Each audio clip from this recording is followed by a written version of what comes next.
What's up, guys? Josh here with ATX Guitar Lessons. So we're doing a continuation of the blues lessons.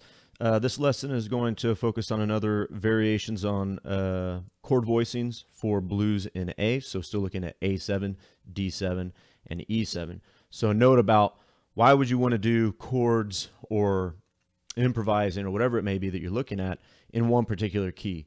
If you're bouncing around too much in different keys, it's not necessarily a bad thing that you're playing things in different keys, but if you're working on improving your comping, improving your improvising or single note playing, you want to be very familiar with one key, and it makes it, on the guitar specifically, makes it very easy to see these things in different keys, right? Then you can really think relative to root notes, and then, there's many different shapes that you want to reference. Ideally you want to know the notes, right? But this is just, if we're thinking about patterns, it is one route to take. So if you feel very comfortable with that one particular key, then it's easy to shift these things around on the guitar, and then you get a lot more use out of it. And then you'll learn in time, the notes and specifically what you're playing. Although I highly recommend taking lessons to learn that stuff. Learning how to read music is probably definitely the number one route for that. So but there are other ways. Anyways, so we're moving on to our second chord variation. So we looked at dominant seventh chords for A7, D7, and E7 based on the A major shape chord.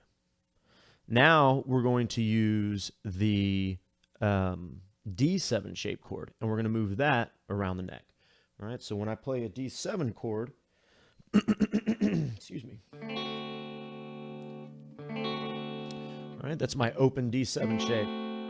Now, if I switch these fingers, right here I'm using 1 on string 2, finger 2 on string 3, fret 2, and finger 3 on string 1, fret 2.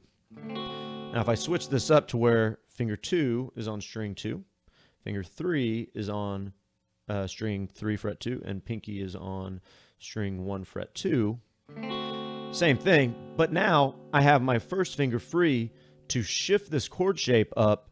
So we can think of this as a bar chord, although it's not technically a bar chord because we're not really barring with that first finger. We don't have to put a ton of pressure here. We only need to press down the note that is 1 fret behind this finger on the 4th string. All right, so when we're playing a D7 chord, it's like my first finger is pressing down on fret 0 of string 4. It's open, right? Now if I shift this up, my first finger goes down on the 1st fret of string 4. But the chord changes. So we're shifting all these notes up, or up rather, one fret at a time, and every string that you play has to be adjusted the exact same way. Each note is moved up or down 1 fret. Right, so the shape looks exactly the same. Now I can take this shape and just boom, boom, just go up one by one. And it works the same way as what we were talking about with the A major shapes. It moves straight up the alphabet. So here we're starting with a D7. If I move up 1 fret, we'll call it an E flat 7. If we move up 1 more fret, E7. Keep on going up, F7, F sharp 7, G7, G sharp 7, A7, right? All using that one shape. So here's my A7.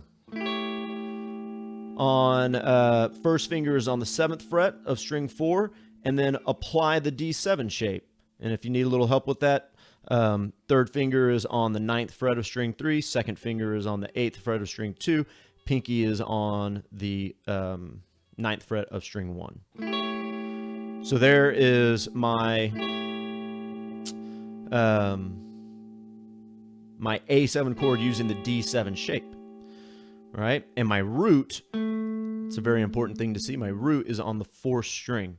So that's where it gets really important to know those notes, especially on the with chords in particular, especially on strings 4, 5, and 6, because then it's just knowing where the root note is and applying the chord shape, which is exactly what we're talking about here. So I've got A7 built from the 7th fret there. Then I have E7 built from the 2nd fret, that's where my root note is, and then a D7, standard D7, right?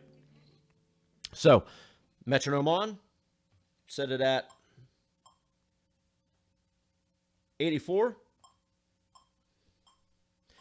1, 2, ready, and A7, A7, A7, A7. Moving on to the next 4 bars. D7, 2, 3, 4, D7. Back to A7. A7 again. Now E7, 5 chord, and a D7. Back to A7. Now a little bit faster with some more interesting strumming. So that's 122.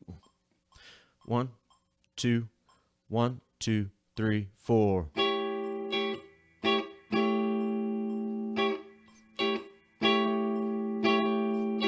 D7. Back to A7. E7. D7, A7. All right. So the hopes, what I'm shooting for here is if you learn the chord shape that is movable, that makes it easy to get around. You don't have to change a lot with your fingers. And then you can start to mix and match these chords, and you'll find that this